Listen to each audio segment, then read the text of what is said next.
Yeah, yeah. It's like I say, I miss the kind of push notifications and Yeah, that is. I mean, you sent me a message, and all I heard was the sound, and I've been on like 3 devices looking for what it was, and I found it through the app eventually through the desktop one. But it's a kind of a slow process to find it, and if it should be just yeah. there in Action Center, which I'm sure it will be once they get this update out, whenever that'll become. I'll just send this link out. It's been quite a slow week, really, all in all. After the flu with those 4 builds, and you did the phone build come out after we It recorded did, last week? yeah. It did, didn't it? Yeah. Yeah. Okay, links out, stream. I noticed the web page says that the next live show is on the 9th of June. Yes, I've got to alter that one. It takes the chat room out if I touch it, so I have to. Great. Yeah, no, leave that alone then. Right, let's bring this up. Jason, good evening. Good evening, Ian. How are you? Okay, it's just us tonight again. It is, yeah. Well, it's what, Gary's just on mute, is he? Well, he said he's on taxi duty, and then he said if he misses 2 weeks on the road, does that mean he gets replaced permanently? I think we need to make him commit to a regular appearance like the regular Windows 10 builds. Yeah, absolutely. It's a yeah, he has got a good excuse. We'll let him have his excuse, and he has been doing some sterling work on the editing as well. So on the book stuff. So we'll let him off for this 1 week. Better be back for next week. I think actually it'll be my birthday next week as well. Oh, blimey, yeah. They've just 1 week to go. Yes. So next week. Yeah. Right. So we've got lots to talk about tonight. We do have a new build for the phone, and there seems to be a lot of people having trouble getting that working. I got there eventually. Another day job to to get that going. So we can talk about that.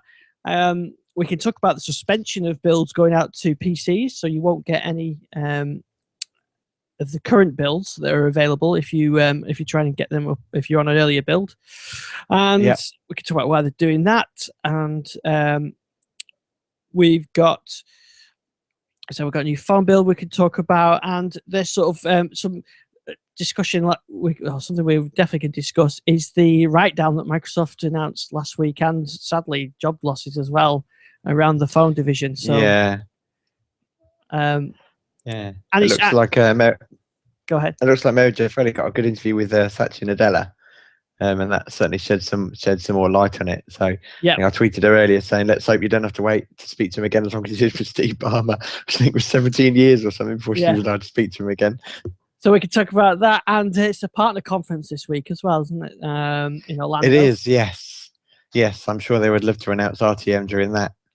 Yes, but they're running out of time on that. So let's start with, because we'll end up on a positive note talking about new builds and things, but let's start with the phone stuff, the not so positive news. So, last week Microsoft put the sort of, it's been reported as the death of Windows Phone, the rebirth of Windows Phone, the continuation of Windows Phone. It's been read into it whatever you want. So just tell us what was the announcement last week. So there's kind of been a chain of events really. There was a big reorg at the end of the financial year, which was Microsoft is 30th of June, isn't it? And then there was like a reorg, and then kind of Satya sent an email around announcing the reorganization and how the kind of mobile first, cloud first in terms of mobility of experiences, and not being about it's not being about the device that you use. It's about using services that transfer across different platforms. So you might use a Windows PC at work, but then go home and your personal device might be an Android device. But within that was kind of a warning, wasn't there, about the fact that there were going to be some tough choices would have to be made. That it was really about, I guess, reading between the lines, really about how to keep Microsoft relevant in this modern computing era, which is kind of in a way kind of started with the launch of the iPhone. It's just kind of snowballed on from there. So, and people did start wondering and speculating whether or not that was going to be Windows Phone. A tough choice could be abolishing that, or accepting the fact that the purchase of Nokia wasn't necessarily such a good idea. And then obviously, the announcement of 7,800 jobs cuts, the write down. So they're basically saying that writing off the purchase price of the Nokia devices division, basically stating that they don't plan ever to make any profit from that business, from phones. Basically, I guess in many ways, while the name had kind of disappeared anyway, but really I think that's the end of the Nokia era in terms of how we knew it. Nokia as a company still exists, and I know there's talk about them sub-licensing their name to another phone manufacturer, but I think as far as we knew it, that kind of marks the end of Nokia, which is a sad day. But I think really that in some ways had an inevitability about it. Yeah, absolutely. And there's, like you said, there's various aspects to it. So going back a few weeks ago, I think we talked about this on the show, that under Terry Myerson, it's all one division now, isn't it? Hardware and software. Yeah, and obviously Stephen Elop exiting the company. So yeah, certainly there was some big news on the way, and that's what it turned out to be. And as you say, the tech press has been all over it. Some Windows fans are very optimistic about it being a kind of rebirth. Others have been pretty damning in that this marks the end of Windows Phone, and it does surprise me how a lot of the global tech press have a very US centric opinion, and almost I guess, and also looking at things from a global perspective. And when you look at things globally, and in the US, the market share is about 2 to 3%, I guess. But I think in some ways it's a shame that it completely ignores it in places like the UK and Europe. It can be as high as 10%. Yeah. And I think while it might be easy to say it's the death of Windows Phone, I think it is important to take that into account, that while Windows Phone still exists and it is a good operating system and it is popular with certain users, that there's no reason why that 10% couldn't be maintained or even growth from there. It's a shame that people see it as this 3%, because I think it's important to take it as individual markets. Yeah, I know, and going forward as well, and we'll talk about going forward, but the Windows Phone goes away anyway, doesn't it? It's just Windows, whether it's on a 4-inch device or on a Surface Hub 86-inch device. It's just Windows Windows 10. Yes, yeah, absolutely. Yeah, it's just the same operating system. But the timing of it is interesting. The fact that Windows 10 Mobile is due to launch later this year, and you think whether it's been cut off in its prime, but then I don't think these job losses are necessarily from the OS, are they?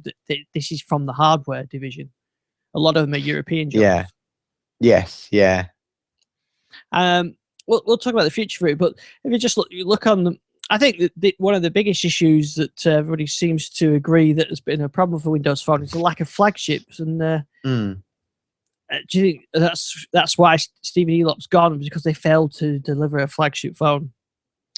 Yeah, I think, somewhere internally the decision was clearly taken that they wouldn't release another flagship phone until with the Windows 10 mobile launch. And you can imagine that phone having things like support for Windows Hello, and obviously the Windows Mobile Continuum support, where you can dock a Windows 10 phone into a device of whatever that might turn out to be. We don't know yet, and you can basically then run apps on a computer screen with a mouse and keyboard. And because they're universal apps, the Excel that has a UI for a phone turns into the UI for the desktop. But I think the problem is, while the kind of flagship phones aren't necessarily the big sellers, they are the phones that the people who really kind of bang the drum for Windows Phone, that's the type of device that they would buy. And the fact that it's been so long, sorry, excuse me, I'm going to cough. I think I got my 930 Lumia 930 a year ago, almost to the day. And that was really a kind of almost a small redesign of the icon, which came out even earlier than that. There was the Lumia 830, which is kind of a mixed bag in terms of, was it a premium device or was it a low-end device? It was kind of on that brink. I don't think it quite had enough about it to take it to the premium level. and there just hasn't been that premium device. And I think given the amount of time that has gone on, and particularly with Windows 10 Mobile not launching until maybe September, October, I think there was room for a Lumia 940 and a Lumia 940 XL. Yeah, I mean, do you think the 1520 that I've got, that's an older model than the 930, isn't it? But that's still technically the top of the range.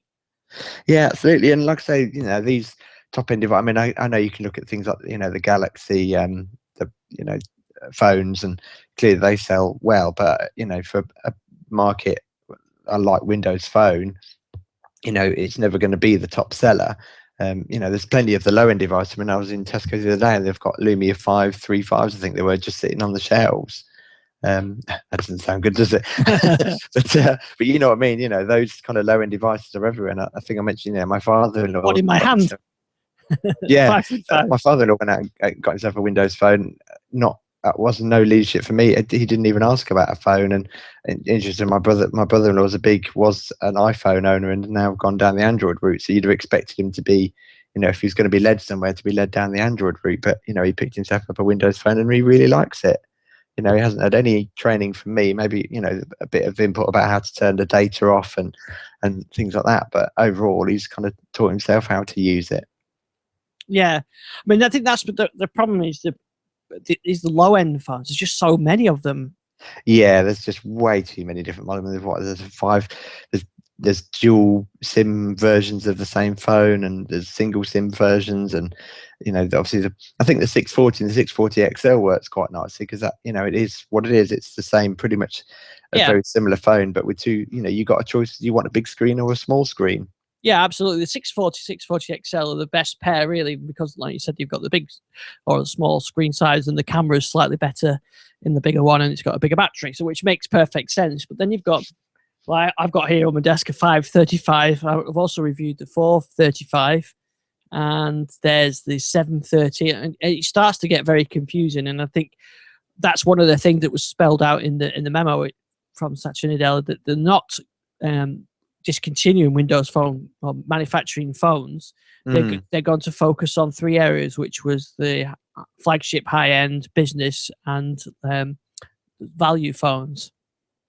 Yeah, and I think the problem is there is such a range of Lumia phones that it's easy to forget. Actually, there's a load of OEMs out there making Windows phones. I think LG launched one recently. You've obviously got the people like Blue and various others that I kind of begin to remember the names of, and it just washes them away. It's because obviously the Lumia brand's kind of well known from all the marketing that Nokia did, and I think as Satya pointed out, the Lumia brand has become something that they'd never really intended. Surface is a showcase device that supplements and supports the OEM, style user base that Microsoft have always done. They've always been, we create the platform, and then our hardware partners create, the devices. So I think it makes sense really for Lumia to become, well, it won't necessarily be branded as Surface devices, but to become that similar market where they've got, 3 particular market areas they target, which they've said is for business, for the low end kind of market, and then the high end, premium phones, and that then supports the Windows Phone OEM ecosystem these are our kind of benchmarks, but really it's our OEM partners that bring this product to market. Which is why the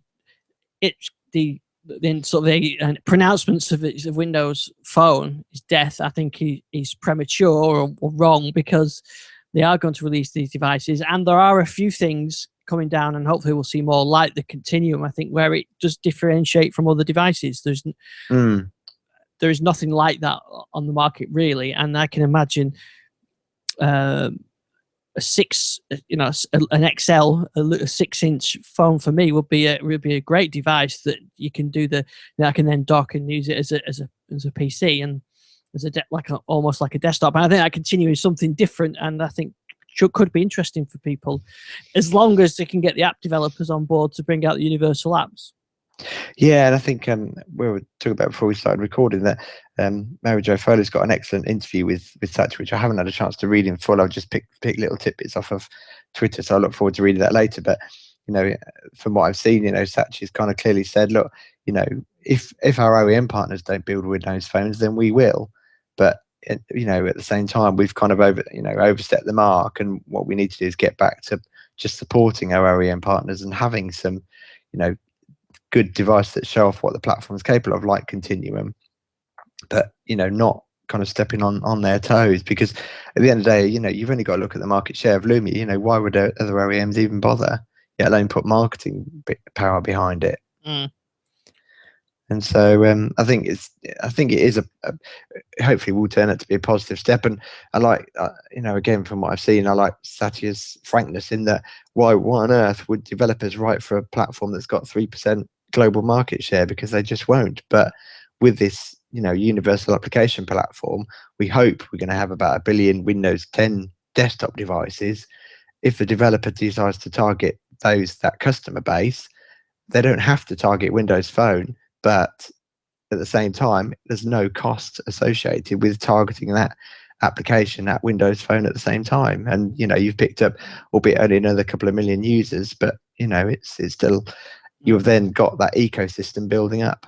Yeah, absolutely. I think that's it's what the strategy boils down to, isn't it, for phone? They're not. It's not a Windows Phone isn't an isolated platform by itself. It's just part of Windows, and they want developers to write for Windows, Xbox, HoloLens, and the phone as well as small tablets. And they just got to persuade developers to get on board. I think that's the key to it all. I mean, if you look at an app like iTunes, which is a traditional Win32 app, only works on the PC, probably never going to happen. But if they could persuade someone like Apple to write a universal version of it that would run on the Xbox and HoloLens and the phone, then all of a sudden it just opens it up, and you could quite easily choose Windows 10 mobile device, because you're going to get all the apps on there, because the developers want to push the desktop ones.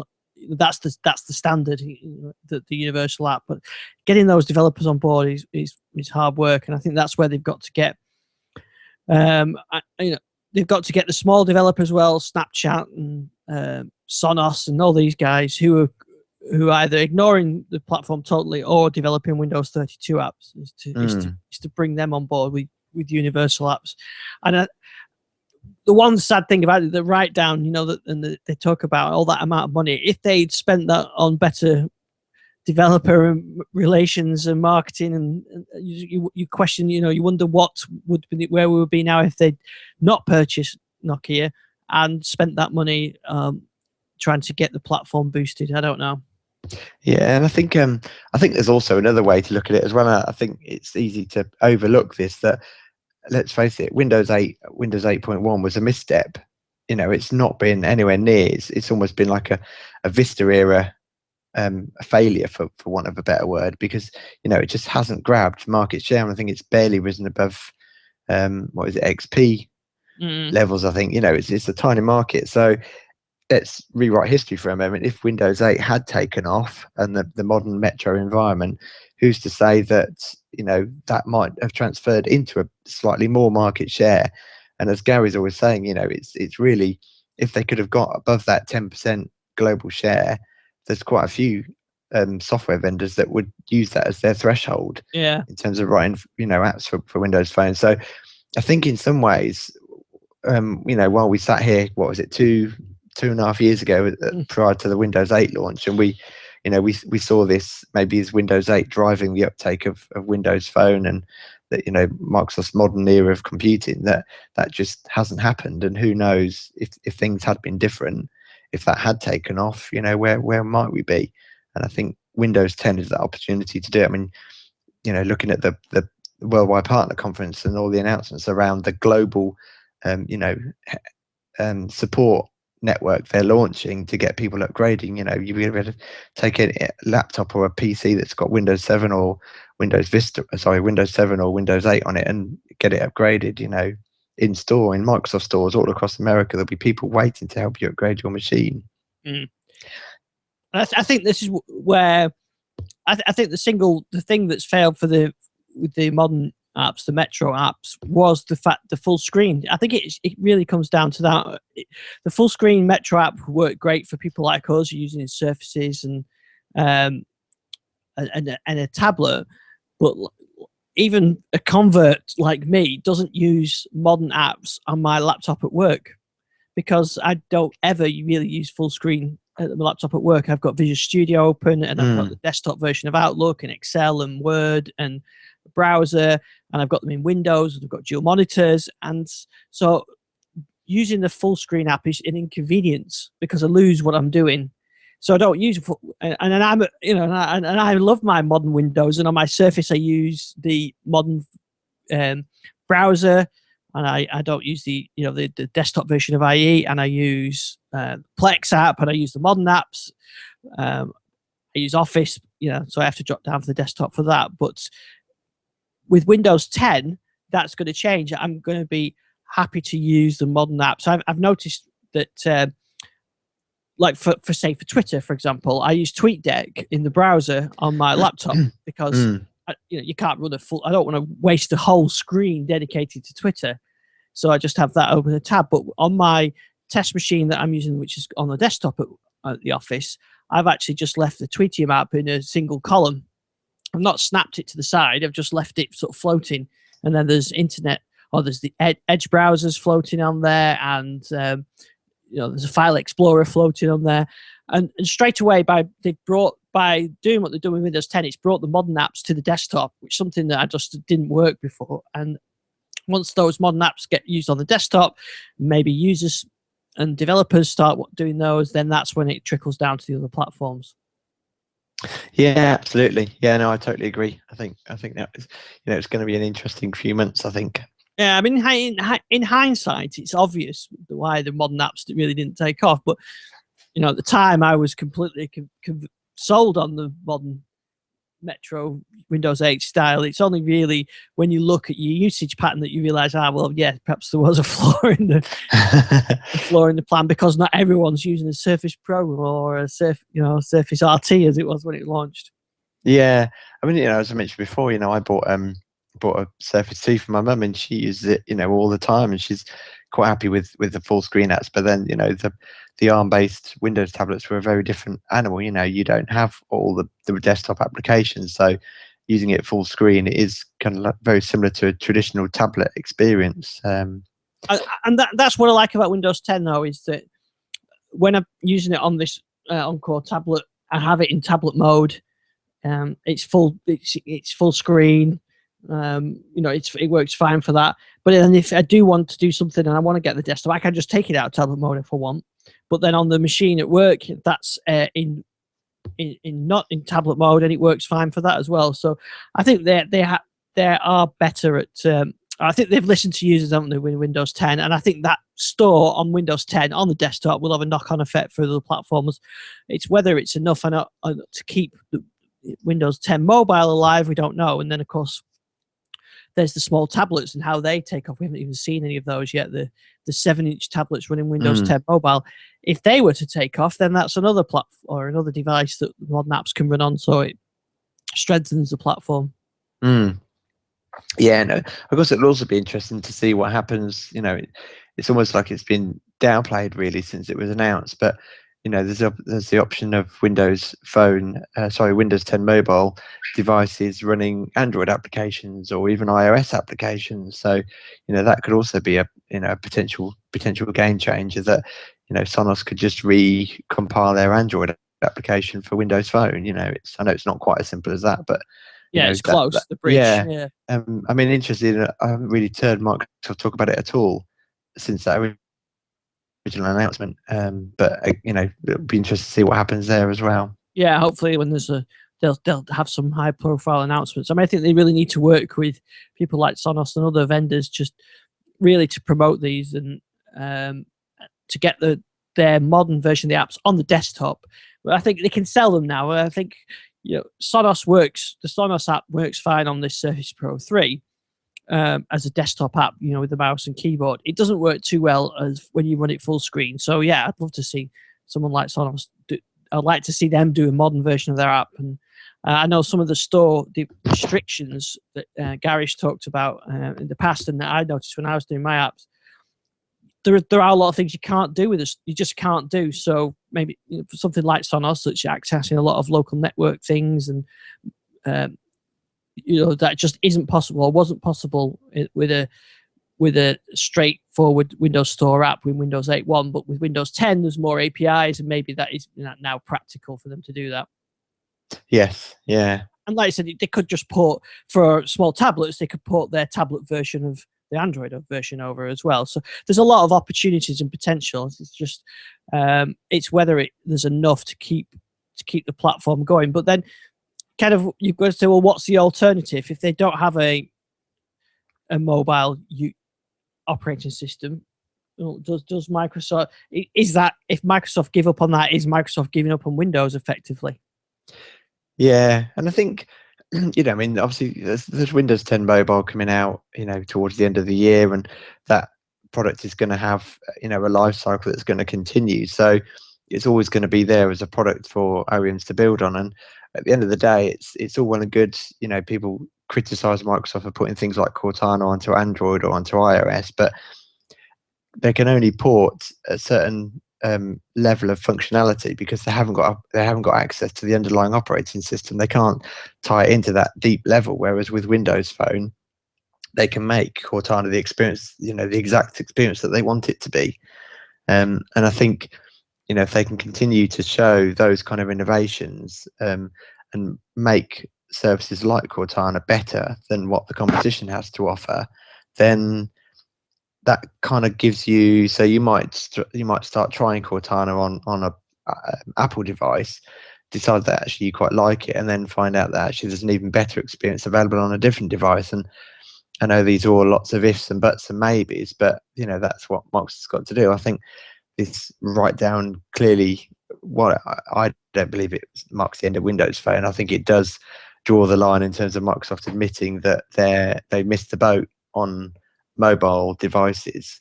They're clearly hopefully going to regain some of that market with tablets and 2-in-1 devices in terms of Windows 10 desktop, but they've now really got to set themselves up to catch the next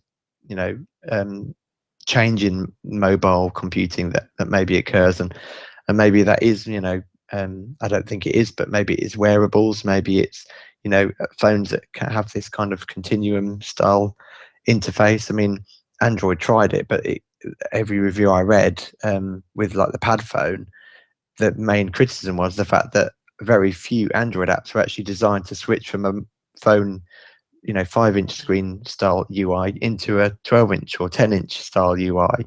Whereas with the universal Windows application platform, then that opportunity is clearly there already.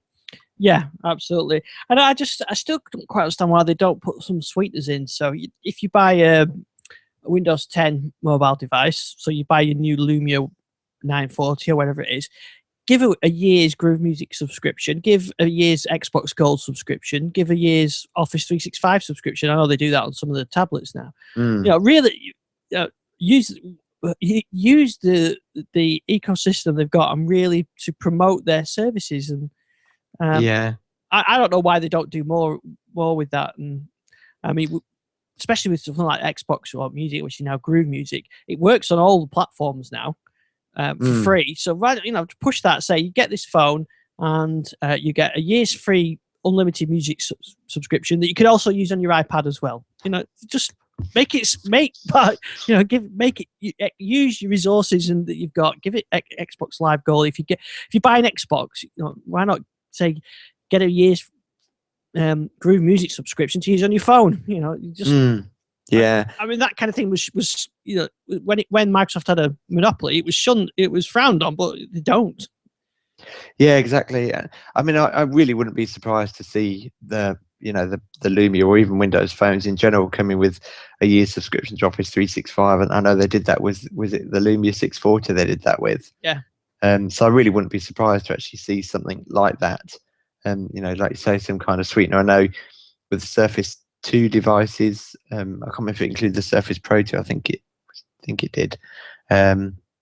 but they gave away, what was it, 200 gig of you got OneDrive space for 2 years, I think it was.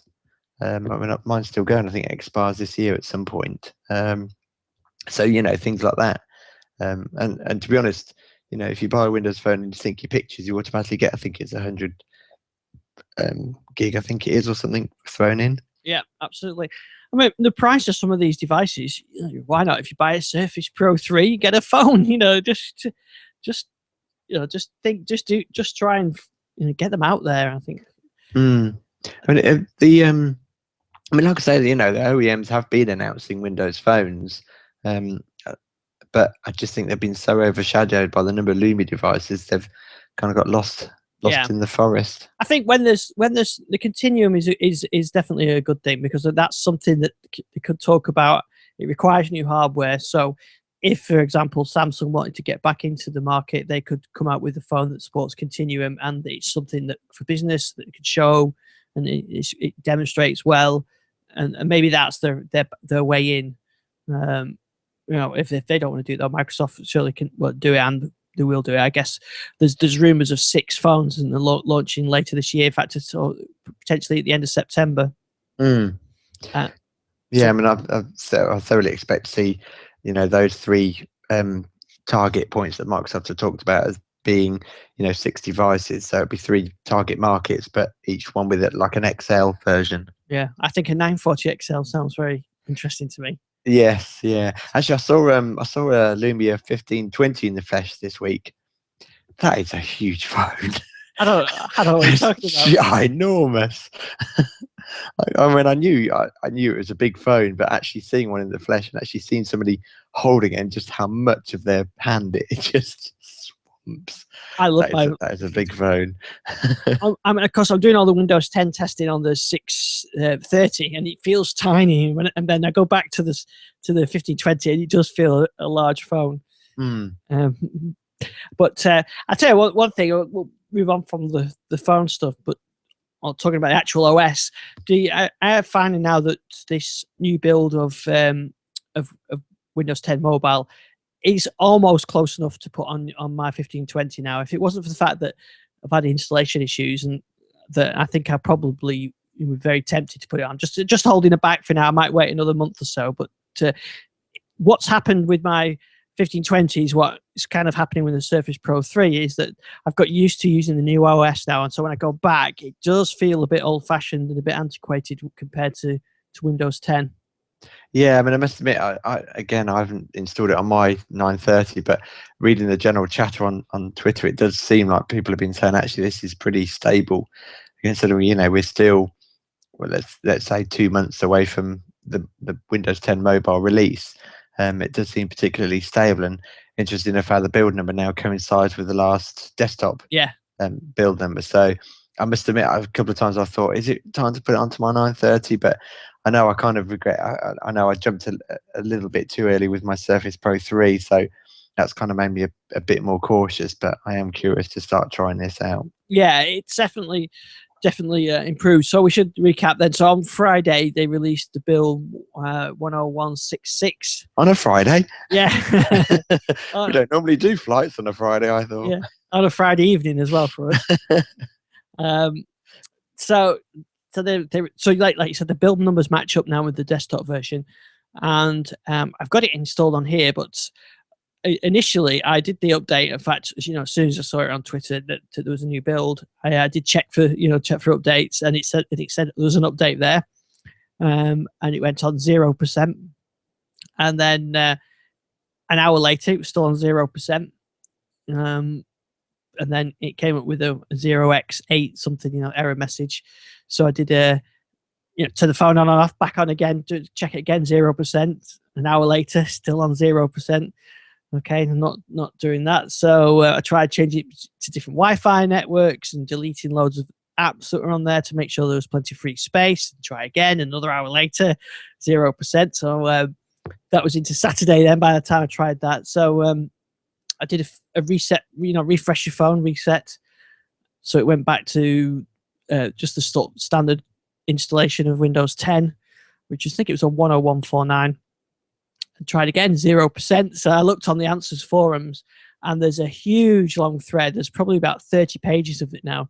And it was someone from Microsoft initially posted it and said, if you're having issues, please list your model and your location so it can help us identify the issue. And yeah, 20% pages at least on that now. People with a variety of phones. Didn't seem to be anything particularly common, although somebody was suggesting it was to do with the language, but there was UK, Indian. There was all. It's actually very interesting if you go on there to see the variety of hardware and regions that people insiders are using, and they're all over the world. The Windows insiders looking at this anyway. So tried all sorts, no solution. So what I did in the end was I just put it back onto Windows Phone 8.1 using the Lumia recovery tool, which works really well. Just straight back on, and then as soon as I did that, installed the Insider app, and off it. Downloaded and installed it within sort of an hour. So if anybody's listening and they had that problem, then I'm not sure the phone builds are still available, actually, because for the issue we talked about earlier with the builds being suspended, but we'll come back to that. But anyway, it's all up and running now, and yes, it works really well. I've had a couple of random reboots, but you do get them occasionally anyway. I've had that on 1520, a new thing on 1520. I don't know if you've had this, where the music will start playing like distorted but interrupted, if you know what I mean, like pulsing, and then it'll just reset itself on Bluetooth. Yes, yeah, I did have that on a few times on my Lumia 930. I think I said before I had quite a few spontaneous reboots on it. I haven't been using it for music just recently, but certainly since that critical update came out, actually, I've had one reboot, and since then it's been fine. But yes, but I know that I know what you're talking about. Yes, it's very odd. So this 630 has probably I think 2 or 3 reboots since Saturday when I installed that. So probably even less, maybe actually a couple. And yeah, it's looking quite nice. The People app looks quite nice. They've got little floating heads now on the live tile. Have you seen that? I've seen some pictures of it. Yeah, they've transitioned to circles instead of squares. Yeah, and they kind of bump along when the heads bump into each other, and they shuffle along, which actually looks quite good. So that looks quite good. The Edge browser is looking good. The whole thing seems very solid now. It's nice and smooth. It doesn't. The resuming thing is probably because there's resuming as you go between apps and things like that, which you get anyway on this 630 because it's only got 512 mega RAM, and I think that really slows it down. So that's been but that's okay, and the photos take okay. The only issue I've had with it, in fact, it won't show my email from my Microsoft account, which isn't my primary email. I have a Gmail account, which is my primary one, but normally that gets added by default, and then you add an additional. You add your Microsoft account gets added by default, and then you add the extra accounts in there. But it won't work. It's not showing me my Microsoft account, and it won't let you add it because it says you've already added it. So I did have that once where it wouldn't work with the Gmail account. So I guess it's just an error, and I don't know whether to uninstall it or just that'll fix itself in a future build, I guess. But yeah, I think it's looking good. The whole OS is looking good, and I did what I found as well is better to do after you've done an update. If you're not real bothered about what's on there, is to do another reset. So to get the best experience, I went from Windows Phone 8.1, installed the Windows 10 preview, and then did a reset so you get the default version of Windows 10, because otherwise you end up with this half mixed state of some apps that were designed for 8.1 and some apps which were designed for Windows 10, and you get holes on your start menu where it's uninstalled some things because they're no longer relevant. And so anyway, I did a reset, and that makes it nice and clean, and it's looking good anyway. But I like the look and feel of it, and the settings and everything else. So I kind of miss it when I'm on my 1520. So I don't think it'll be long before that's really a good stable build. But I guess they can't RTM Windows Phone and then 2 weeks later start rolling it out, can they? So it's not like the PC build where they can push it out quicker. There's a longer lead time from finishing it to getting it onto handsets. Yes, yeah, no, there is, and I think that's the one thing that's put me off actually trying it on my 930 is you've had so many upgrade experiences, or sorry, bad upgrade experiences from one Windows 10 mobile build to another, and I think that isn't quite right. And I think probably ordinarily people on Windows Phone 8 will just automatically upgrade to Windows 10 Mobile. They won't go through this multiple upgrade steps. So I think it's understandable that they haven't necessarily got that right. Although, but yeah, so that's the thing that's kind of really put me off trying it, because I know once I'm on it, I don't really want to reset my phone. So yeah, that's the thing. That's why I've got it on the 630. You've got to be prepared for it to be wiped.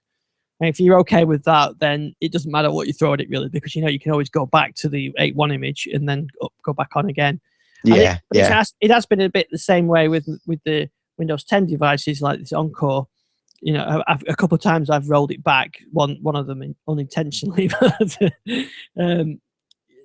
That's why I've not put it on my Surface Pro 3, because I know that I really don't want to reset this.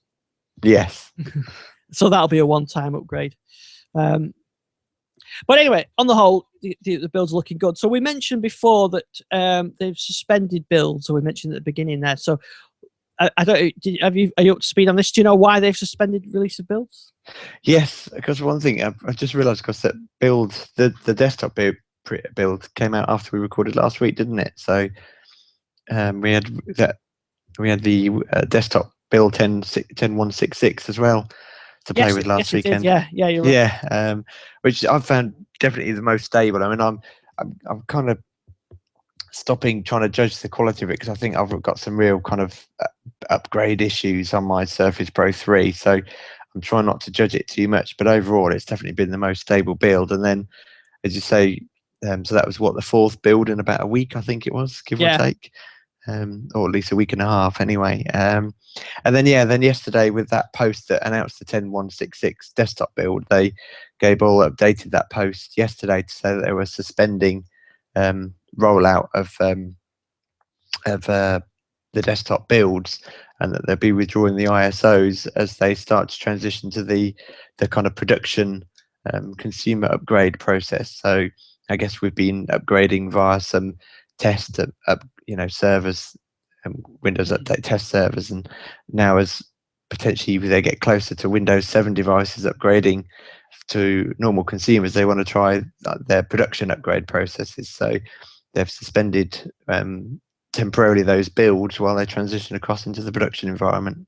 Yeah, and that was on Monday, UK time, Monday evening, wasn't it? Yeah. So they said for the 24 hours. So I've not seen anything announced yet. Although these builds things tend to happen as we're mid-recording, as we've done recently. But so that kind of hints that after 24 hours, i.e. today being Tuesday as we record, or maybe afterwards, that there will be a new build along with that new release process, because it doesn't make sense to change the release process and not issue a build, because you're not testing anything then. So maybe we'll see a build today, tomorrow, at some point this week.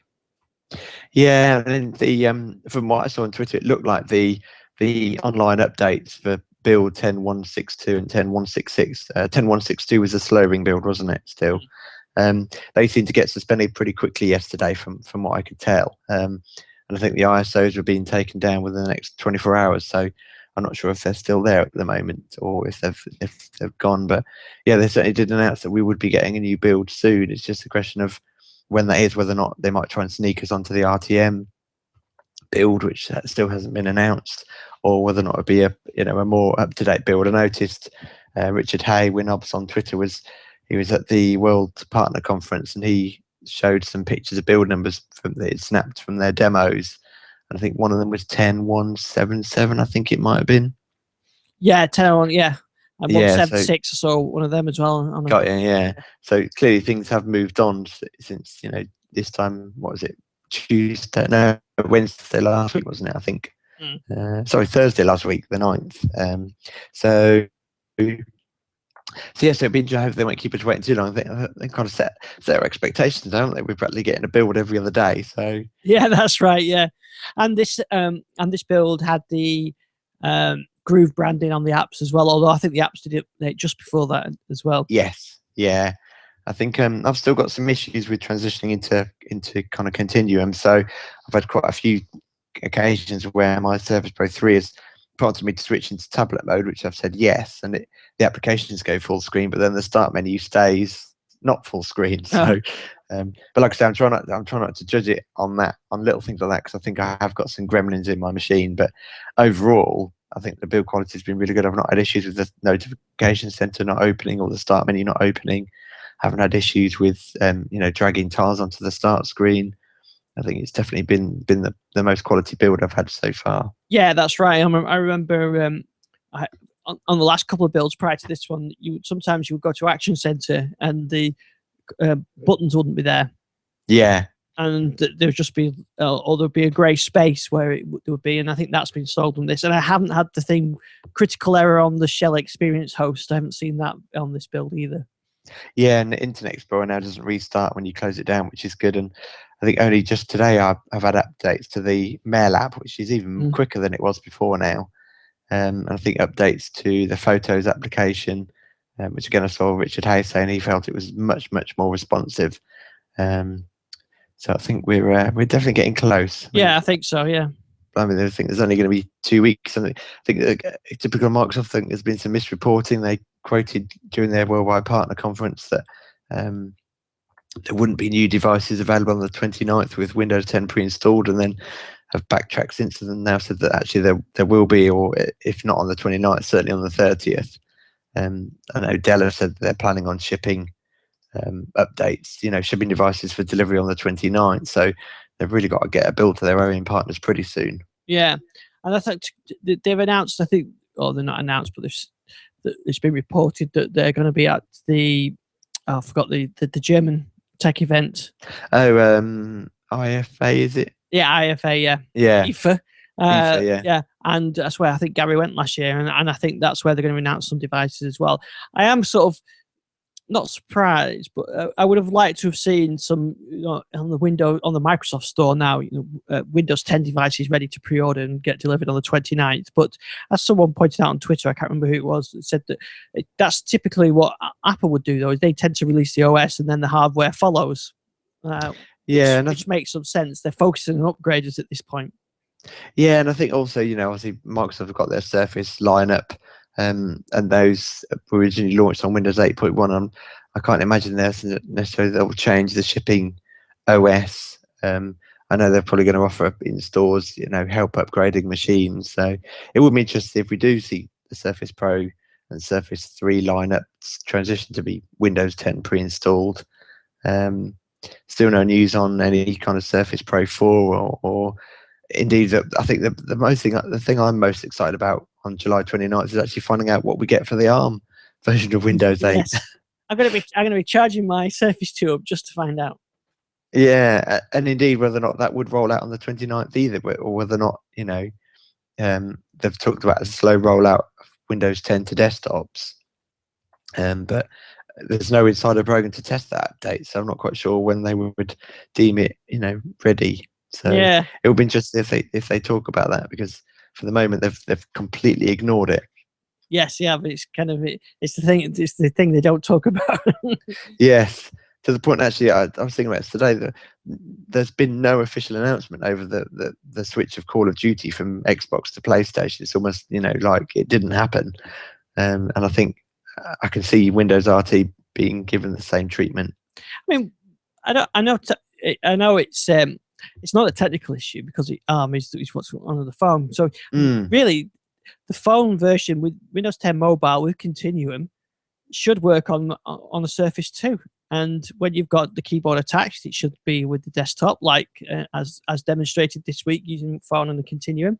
And then when you've got you detach your keyboard, it goes back into being a portrait mode phone. I mean, that's I know they won't do that because there's not enough reason to do it. There's no impetus to do it, is there, because of the small numbers of Surface devices, but it's technically possible. Yeah, absolutely. But I think it's definitely a case of the first rule of Windows RT is don't talk about Windows RT.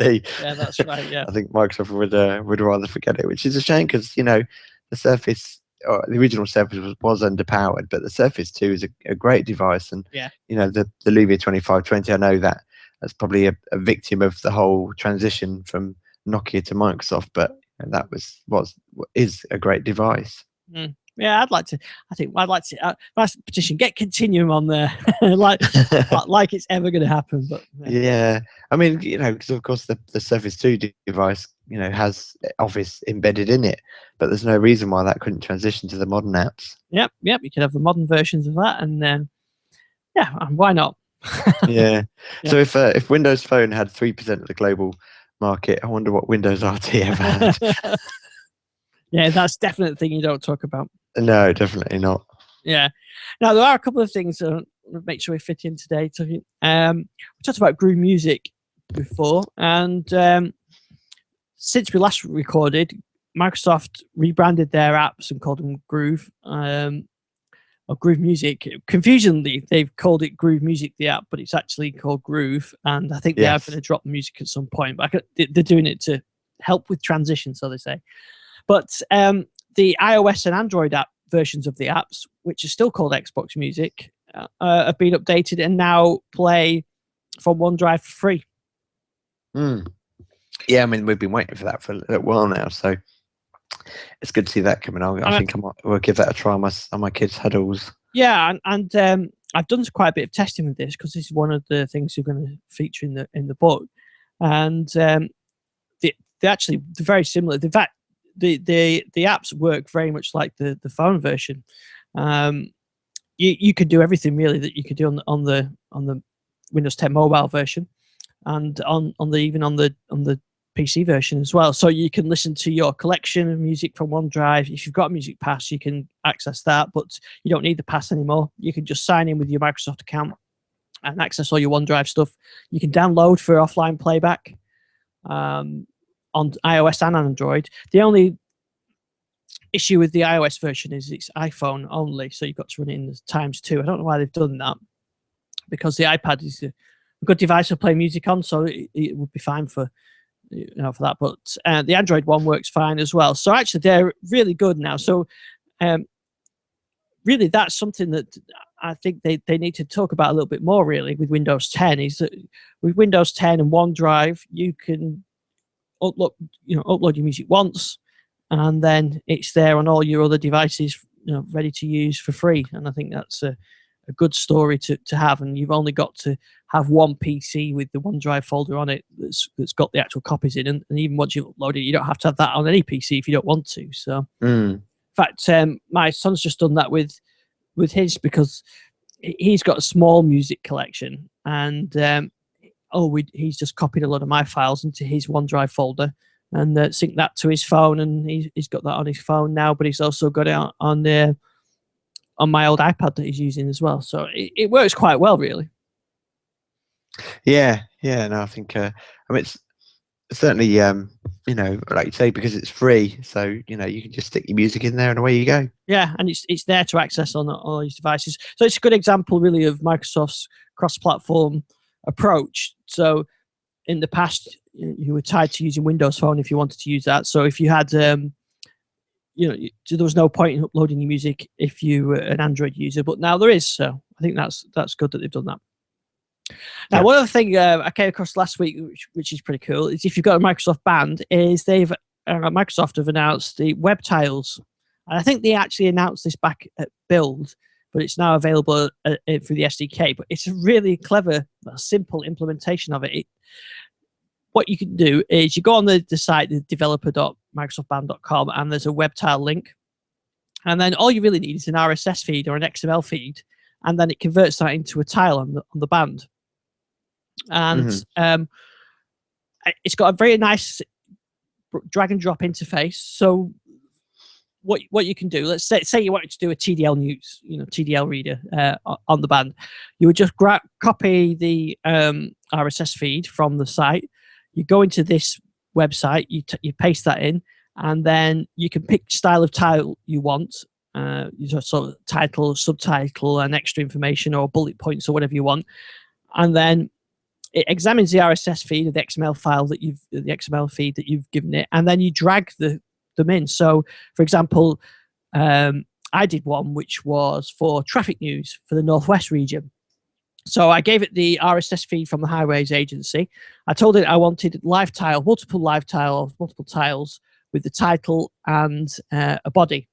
So I dragged the date in from the XML feed, just drag it across the screen and made that the title, and then drag the description in the XML field as the body, and you save it, and it just downloads a little file which you copy onto. I just stuck it in my OneDrive, and then you copy it onto your phone and open it on your phone, and then I've got a tile on here. So if I go on my band now, I go to the tile, and it says there's nothing new at the moment because there's no traffic information, because it's clear. The XML feed is clear but then if there was something new, I'd go on there and I'd see it on there, and it tells you how many you've got. But it works with any XML at all. So like I said, it'll work on with TDL, so you can get our RSS feed. It'll work on BBC News, flight trackers, or whatever you can think of. And there's no coding needed, and it's really, really simple to use. And you can have as many as you want that you can fit on the band, because there are limits to the number of tiles you can have on the band. And it code free and works really well. So it's a really nice little feature. Yeah, I can imagine that. So you basically pretty much build any app you want as long as it's got an XML feed. Yeah, that's it. Yeah, you just pick the design and the text, and you can do your own icons and things like that. There's no code needed at all. It's really you see the RSS on the right, the tile sort of emulation on the left, and you drag them across, and it sorts it all out for you. And they're a tiny little package that you just download onto your phone. And I think works to Android, iOS, and Windows Phone as well. So I've seen quite a few people. I think even, again, Richard Hay, keep talking about him a lot tonight. He's going to think I'm stalking him, but I noticed he was tweeting some pictures of his band where the cover of the battery had started coming away. Have you had any kind of issues like that? No, I haven't, to be honest. It seems okay. I think the only thing is it's getting the back of it where the connector goes for charging is getting a bit grubby, because it's directly on your wrist, so it's getting a little bit grubby. But no, I think the rest of it seems okay. I do look after it. It's quite a chunky device, but I'm aware that I don't take it on and off like with my watch. I'm a pain with my watch. On off. But with the band, I leave it alone. Try not to mess with it, because I'm conscious that the clasp has probably got whatever rated 10,000 connects and disconnects, and by playing around with it, you're essentially increasing your chance of breaking it. So yeah. But I don't know when we're looking at. October maybe was the band release, so maybe there'll be a band 2 out, a second gen band, which would be nice to see, with some new features and maybe a bit more space for the tile, so maybe they can up some of the internal specs on it as well. But things like the battery life and the functionality is really good. So I still like my band. I know my son still wears his all the time. He doesn't find it as comfortable as I do. He just find it a bit uncomfortable. But you kind of got to have it tight for that, because it's got the sensor on there. So that's the whole point of it, to get the data. But yeah, I still think it's a good little device, and let's hope Microsoft can, they don't lose interest in it and they just actually keep going. But yeah, I like the live tile. Oh, the other thing that we should say, they've mentioned with the there's an API now for your data. So all the data that the Microsoft Health app is gathering is a read-only API, so developers can incorporate that data into their own service, which I think is good. Right. Yeah. Yeah, which is pretty good. I should say as well, when we're talking about changing the Microsoft, one of the things I always thought a bit odd is they've got the Microsoft Health app, and then they've got the MSN Health and Fitness app. But that's one of the apps that's being dropped, isn't it? Yes, I mean they've got the Health, haven't they?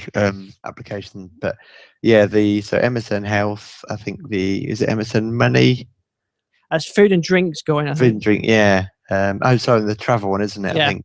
Yeah, I think the money and news are staying, aren't they? Yes, sorry, yes. But yeah, I guess they're doing it purely based on usage, aren't they? But yeah, it's a shame to see those apps get reduced down. There are some really good apps. So we better wrap up anyway. So a couple of things I mentioned, that there is a new version of Emby for Windows Phone, which looks really good. So check out link for that in the show notes. And there's a new version of Media Portal and a new version of Kodi as well. So definitely worth looking at those. And remember the foldable keyboard we talked about from that was announced in Barcelona in February, I think it was, or March. Yes, yeah, I saw Yeah. your Yeah. post on that. £99. So I could try and get a review in it because I'm not sure I'd actually buy one and use one really. Yeah, I mean, I it's mean, quite that's good with this Encore, but not enough to pay £99 for. yeah, I mean, it's definitely a pound for dollar. Yeah, definitely. Yeah. Isn't it? Yeah, which is a shame, I think. But yeah, I mean, it does look like a nice little kit. I mean, it's what is it? 3 months battery life, and it's rechargeable over micro USB. So I don't necessarily like keyboards that have a break in the middle. But obviously, to make it foldable, it has to have that. But yeah, no, it's looks like a nice little keyboard. And it's obviously based, I guess, on the Type keyboard from the Surfaces. Which I like. Yeah. I mean, I think with this Encore or something like that, or the Link 7 even, you've got a full-featured PC there, so definitely worth looking at. Yes. Right, so I think that's what we've got time for this week. So we're back next week, and we'll be talking. Well, hopefully Gary will be back next week, so maybe we'll have the RTM build to talk about next week. Yes, who knows? Yes, and maybe we'll have some hardware to talk about. You never know. So join us next Tuesday evening, 9 p.m. UK time in the chat room, or you can find us on iTunes, podcasts, places all over the place, and the podcast app in the Windows Phone as well. So where's your Twitter, Jason? I'm at Database Jace. And Gary's at Gary WMA, RR, and he'll be back with us next week, hopefully. And so until then, we'll see you next week. Yeah, see you next week. Bye-bye. Great.